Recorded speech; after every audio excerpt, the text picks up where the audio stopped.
Estamos no Maio Cinza, um mês que faz um alerta muito importante, a prevenção do câncer cerebral. Você sabia que a doença representa cerca de 4% dos casos de câncer no Brasil? Pois é, gente. E é mais comum em pessoas com idade acima de 50 anos, ocupando o 10º lugar na lista dos tumores que mais causam mortes no país. Infelizmente, esta é uma doença silenciosa. Para explicar tudo para a gente convidou a neurocirurgiã Daniele de Lara. Boa tarde, seja bem-vinda ao Ver Mais. Boa tarde, Vanessa. Boa tarde a todos. Para a gente falar desse tema que assusta pelos dados, né? Sim. Então, assim, 4% de todos os cânceres diagnosticados no Brasil, pelo menos 4% são cânceres de cérebro, né? Exato.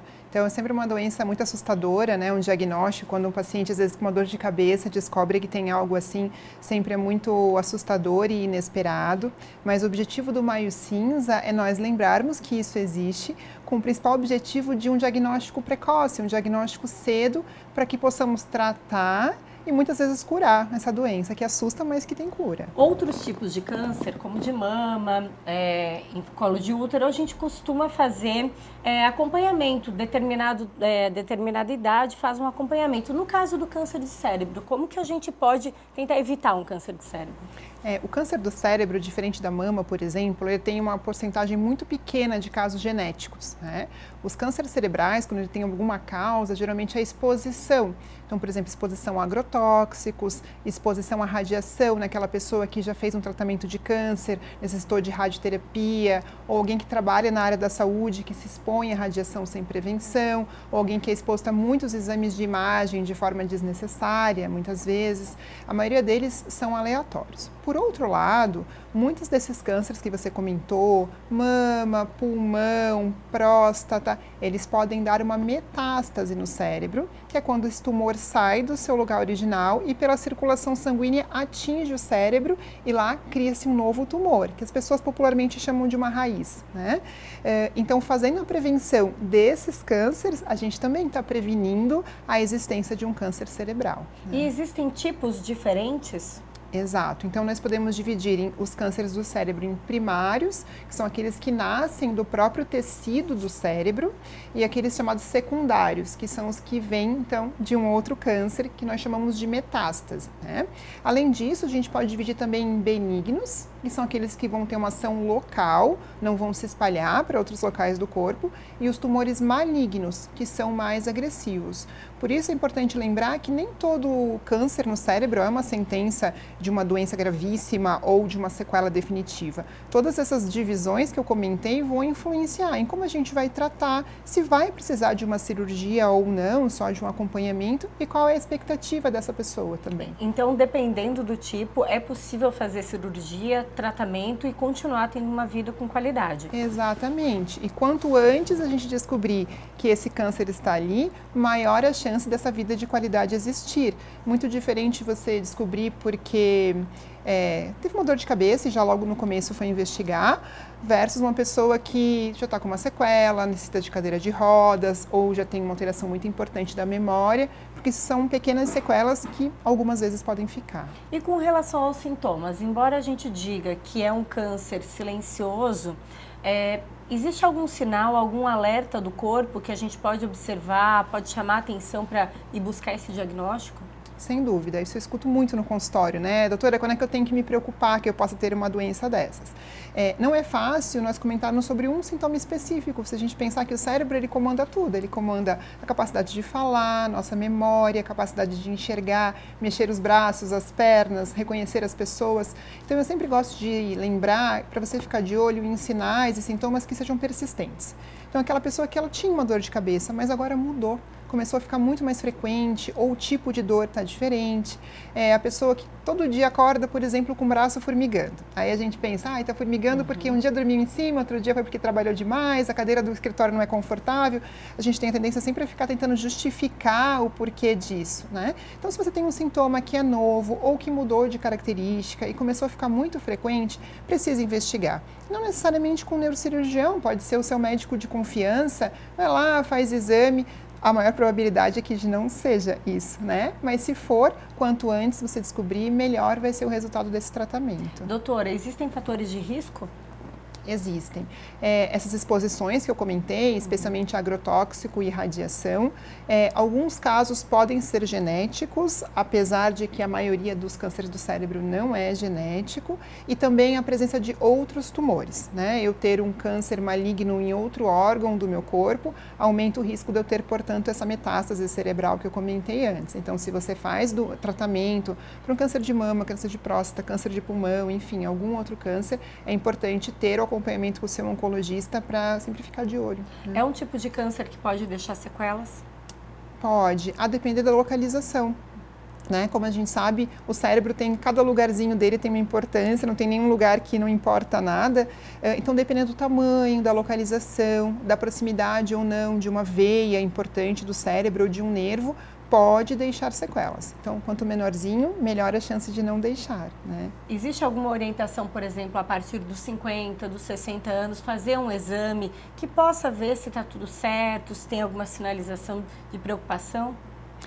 A Organização Mundial de Saúde, que é quem nós usamos como referência, ela não tem um protocolo de investigação cerebral a partir de tal idade. Então, o que é importante é você ter um médico de confiança, um clínico geral ou seu geriatra, de forma que ele possa lhe avaliar e então definir se há ou não necessidade de alguma investigação de imagem, né? A gente fala que esses cânceres são mais comuns a partir dos 50 anos, mas eles podem acontecer em jovens, podem acontecer até em crianças, infelizmente. Então, é importante ter o seu médico, aquela pessoa que te conhece, que conhece os teus exames, conhece as tuas queixas, que vai conseguir perceber se há ou não uma diferença. E há alguma relação, por exemplo, da idade com a presença também de doenças neurológicas? Quando há uma doença neurológica, há uma preocupação maior? As doenças neurológicas não são fatores de risco para a presença de tumores, né? Mas quando o paciente tem um histórico, por exemplo, a minha avó tinha Alzheimer.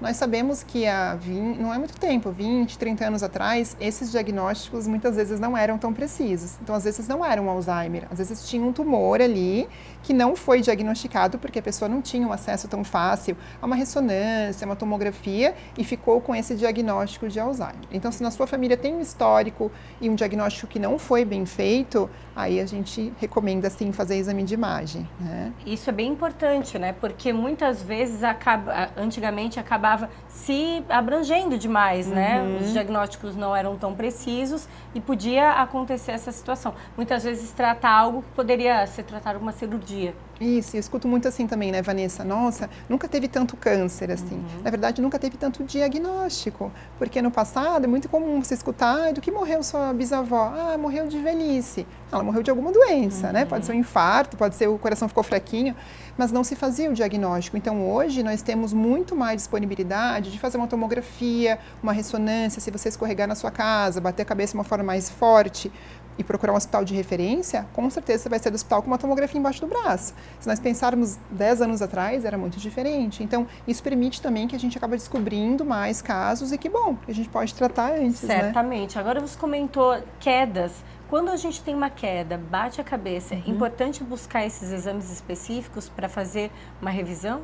Existem critérios que indicam fazer ou não exame, né? Por exemplo, presença de perda de consciência, a pessoa desmaiou depois dessa queda, a idade, se a pessoa tem algum fator de risco, como idade, uso de alguma medicação que afina o sangue, como é que essa pessoa se apresentou depois, né? Então, se teve uma queda, bateu a cabeça, independente se foi por queda ou não, né? Mas foi mais importante, é legal procurar o hospital de referência em neurologia e neurocirurgia da sua cidade, para que o colega que está lá de plantão possa avaliar se precisa ou não. Certamente. A gente pediu para o pessoal participar e mandaram pergunta. O pessoal da produção já tem pergunta para a gente poder mostrar aqui para a doutora Daniele.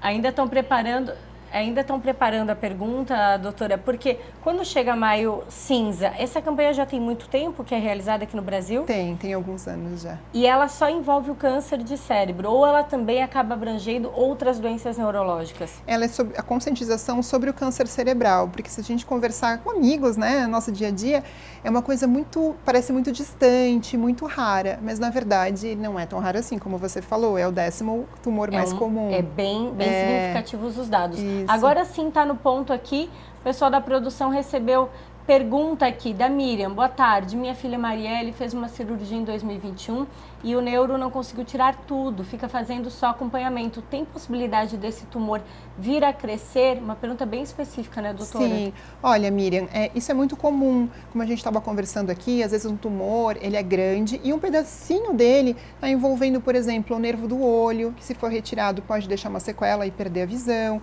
ou está movendo uma veia que é muito importante para a circulação cerebral. Então, quando o tumor, normalmente, quando ele não é maligno, nós tiramos aquilo que é seguro, descomprimimos o cérebro, que nós chamamos de ressecção subtotal, e esse resíduo é acompanhado. Se já tem alguns anos e ele não cresceu, muito provavelmente é um tumor benigno. Então é isso mesmo, fazer acompanhamento com exames de imagem e, se houver alguma mudança, reconversar com seu médico. Doutora, quem quiser mais informações sobre a campanha Maio Cinza, alguma ação específica aqui em Blumenau, como que a gente pode conseguir as orientações?